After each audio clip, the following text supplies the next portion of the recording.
La marque autrichienne KTM s'est fait connaître énormément, en tout cas au moins pour les motos de route, avec leur fameux Duke.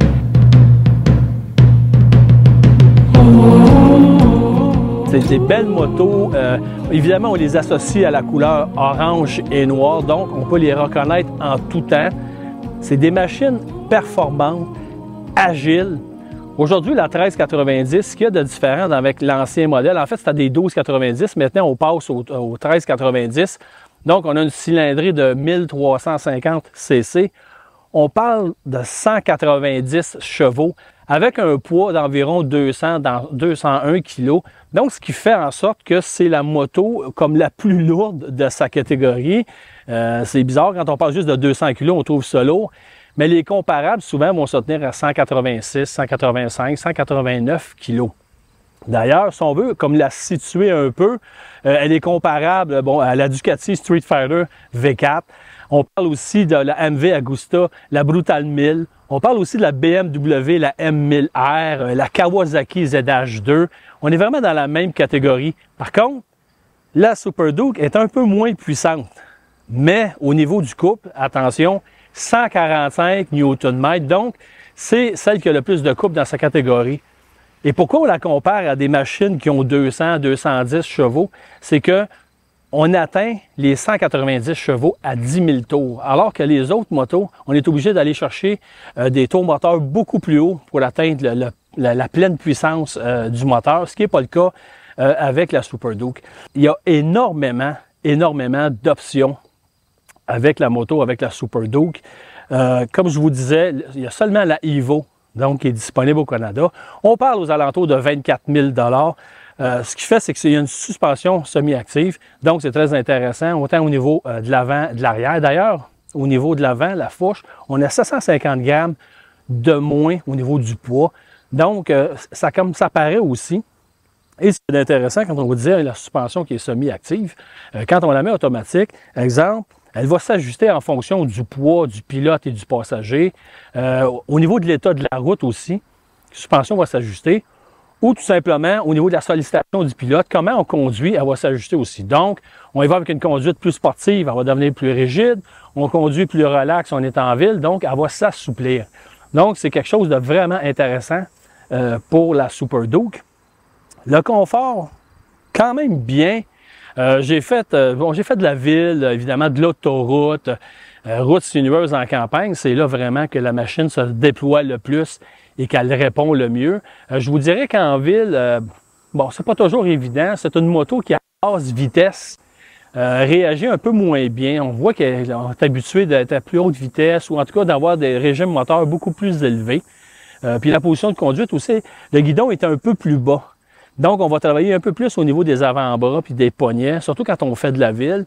Et avec, évidemment, le magnifique état des routes au Québec, ça donne des coups sur un moyen temps. Ça, il faut y penser. Sinon, au niveau du moteur, c'est le niveau LC8 qui est là. Donc, comme je vous disais, il est très performant, ne chauffe pas trop. Donc, il va nous donner tout ce qu'on a de besoin, justement, autant qu'on veut faire de la route, ou on va aller plus en performance, ou carrément sur la track. Parce que la moto qu'on a ici aujourd'hui, il y a le Tech Pack qu'on appelle dessus, donc toute la technologie qui existe. C'est un ordinateur ambulant, très facile au niveau de l'écran, donc c'est très intuitif. Ajuster le frein moteur, ajuster le contrôle de traction, ajuster aussi l'anti-wheelie. On a plusieurs positions de l'anti-wheelie. Il y a vraiment beaucoup d'équipements. On peut ajuster aussi la poignée des gaz pour qu'elle devienne plus réactif ou moins. Et tout ça apparaît tout le temps au niveau de l'écran. C'est très, très, très facile. On a 3 modes de moteur de base, donc qui est la route, qui est le mode rain. En passant, le mode rain, ce qu'il fait, le mode pluie, donc il va diminuer la puissance à 130 chevaux et il va aussi vous donner le maximum du contrôle de traction. Et aussi, on a évidemment le mode sport qui est là, donc qui va vous donner la pleine puissance avec tous les ajustements nécessaires. Et en option, et on l'a ici avec la Super Duke, on a le mode performance où on peut faire plus d'ajustements personnalisés. On peut tout ajuster d'un bout à l'autre. Et le mode track, donc la piste. Bon, évidemment, là, on peut travailler selon comment on aime en piste, au niveau de la puissance, au niveau du contrôle de traction. Tout se désengage ou on peut réengager à la sauce qu'on veut.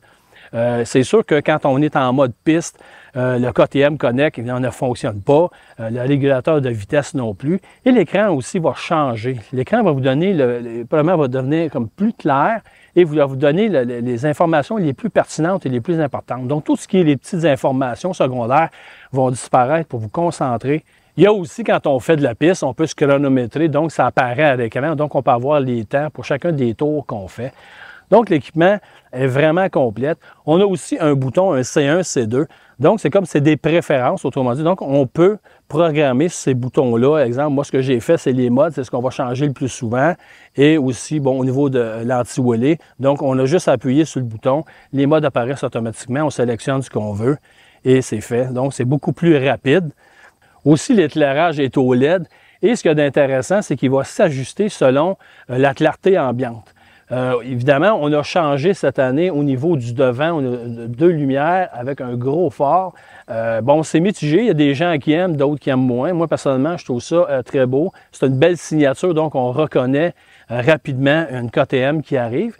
Et aussi, ce qu'il y a d'intéressant, une petite chose qu'ils ont ajouté, c'est que quand on coupe le contact de la moto, on arrive à la maison, on coupe le contact, on débarque de la moto, la lumière reste allumée un peu comme une voiture pour nous donner un éclairage pour voir, pour aller débarrer notre porte ou notre porte de garage. Il va s'éteindre après quelques secondes, où on peut programmer aussi le temps que l'éclairage va rester allumé.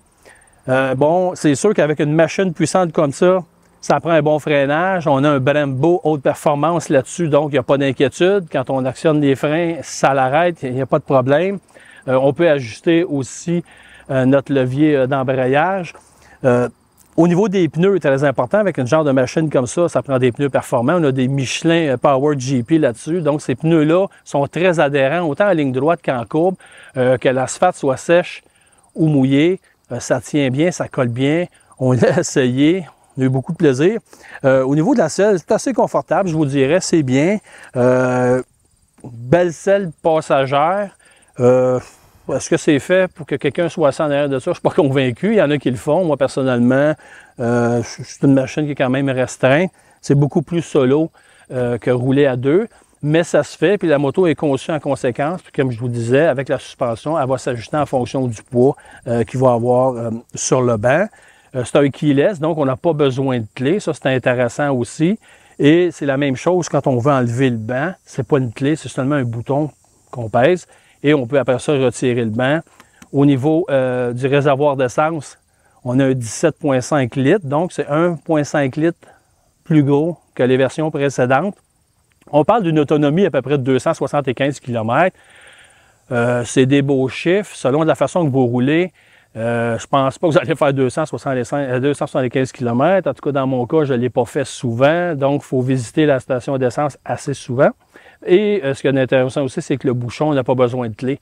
On peut ouvrir et fermer, donc pas besoin de sortir la clé, etc. Puis sinon, que pour le reste, c'est une très belle machine. Je le répète, c'est performant, donc c'est pas une machine de débutant. Ça prend un pilote expérimenté, surtout quand on commence à ouvrir les gaz, ça bouge cette affaire-là. Et aussi, au niveau du gabarit, c'est parce qu'on peut, dans les ajustements, entre autres, on peut lever un peu comme la suspension en arrière. Moi, personnellement, je l'ai levé comme un peu plus. Ça me donne un peu plus d'emprise sur le devant, au niveau de la prise de courbe, etc. Sauf que je suis sur la pointe des pieds. Je vous le rappelle, je mesure 6 pieds, donc un petit gabarit, c'est sûr qu'à cette hauteur-là, c'est problématique. Donc, par contre, on peut la baisser un peu, mais ça reste que c'est quand même une moto qui est haute, parce que c'est normal aussi. Parce qu'il faut que ça soit agile. Elle est faite pour faire de la course, donc elle penche en masse. Donc, c'est sûr qu'au niveau de la garde au sol, elle est élevée et ça prend ça. Autre chose intéressante, quand on parlait justement aussi comme de l'ensemble de course, le track pack qu'on a à l'intérieur, c'est sûr qu'il y a aussi le contrôle de départ qui est super intéressant. Si vous voulez avoir l'impression d'être un vrai pilote de GP, on met en fonction justement le contrôle, le launch control. On active les gages, on lâche et on a de l'air de professionnel. La moto s'élance. Écoutez, c'est super le fun à utiliser. Vous l'avez au niveau de cette machine-là. Aussi, le Quick Shifter est disponible sur la moto. Donc, quand on l'active, ça nous permet d'enclencher les vitesses en montant et en descendant sans utiliser le levier d'embrayage. Il travaille très bien parce qu'il y a certains modèles, des fois les Quick Shifter, ça ne travaille pas si bien. On voit que celui-là, ça en est un de performance. Donc, la job se fait.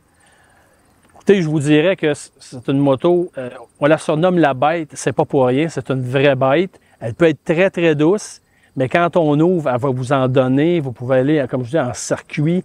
C'est super agile. Les suspensions sont surprenantes. Quand on laisse au niveau de l'automatique, ils s'ajustent tout le temps. Donc, ils vont toujours vous donner le maximum au niveau de la suspension, selon les conditions de la route. Ça, on apprécie ça. Et aussi, ben, écoutez, il faut faire très, très, très attention parce qu'évidemment, au niveau des gaz, on peut ouvrir facilement. Donc, atteindre des vitesses, on parle d'une vitesse maximale d'environ 290 km/h. Écoutez, bon, machine à ticket, il faut se contrôler. Il y a un régulateur de vitesse là-dessus, on se demande pourquoi. Je le sais pourquoi. Justement, on peut l'utiliser, ce qui va faire en sorte qu'on va s'assurer de respecter les limites de vitesse. Puis, autre petite chose, je termine là-dessus, au niveau de l'ajustement de la poignée des gaz, on a un ajustement au niveau de la poignée des gaz pour qu'elle soit plus réactive, donc en mode track. On peut le laisser même quand on roule en ville. Donc, les gaz répondent automatiquement. Moi, j'apprécie ça énormément. Mais sinon, écoutez, c'est une magnifique machine. Encore une fois, KTM a bien fait son travail. Si c'est dans le genre, encore une fois, c'est une des meilleures qu'on peut aller chercher au niveau rapport qualité-prix. En conclusion, KTM nous a livré une machine qui est superbe pour son 30e anniversaire. Elle porte très bien son nom. C'est la bête, mais gardez en tête qu'elle peut être très, très douce aussi. Vous aimez notre contenu, n'hésitez pas à le liker, le partager.